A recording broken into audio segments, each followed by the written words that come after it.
Sa number 8, mga senior citizens sa Bacolod City ang ginapanawagan nga magparehistro na sa tagsa nila ka mga barangay para sa COVID-19 vaccination. Samtang Bacolod City kag Negros Occidental ang magabaton sa 17,000 ka dose ng Sinovac vaccine.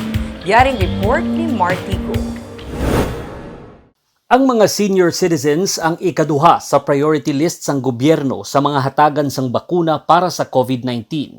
Ginapaabot sang Department of Health nga sa bulan sang Marso, mabakunahan na ang mga senior citizens. Gani nagapanawagan karon ang Bacolod City Health Office sa mga nagaedad 60 anyos pasaka nga magpa-register na sa ilatag sa mga barangay para nga madala ang ilang ngalan sa master list nga pagabasehan sang DOH kung pila ka dose ang bakuna ang ila ipadala.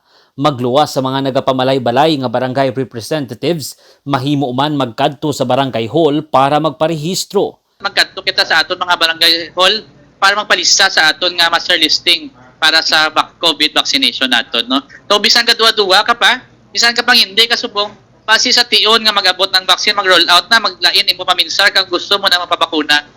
Dapat naka-master list ka para may ara ka reserba nga bakuna. Ginpahayag naman sang DOH Region 6 nga may ipadala sila nga 12,000 ka doses ang Sinovac para sa Negros Occidental kag 5,000 naman para sa Bacolod. Nagsugod naman ang DOH sa ila orientation sa mga local government units para sa pag-abot sang bakuna nga Sputnik gikan sa Russia matapos ini makakuha sang emergency use authorization sa Food and Drug Authority.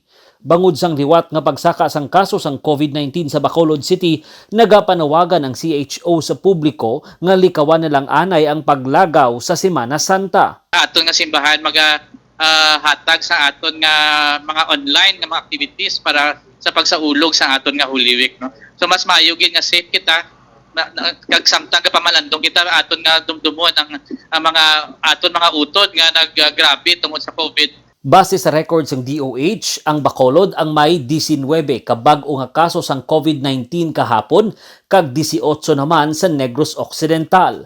Kalabanan diri mga local cases. Marty Go para sa Digicast Negros.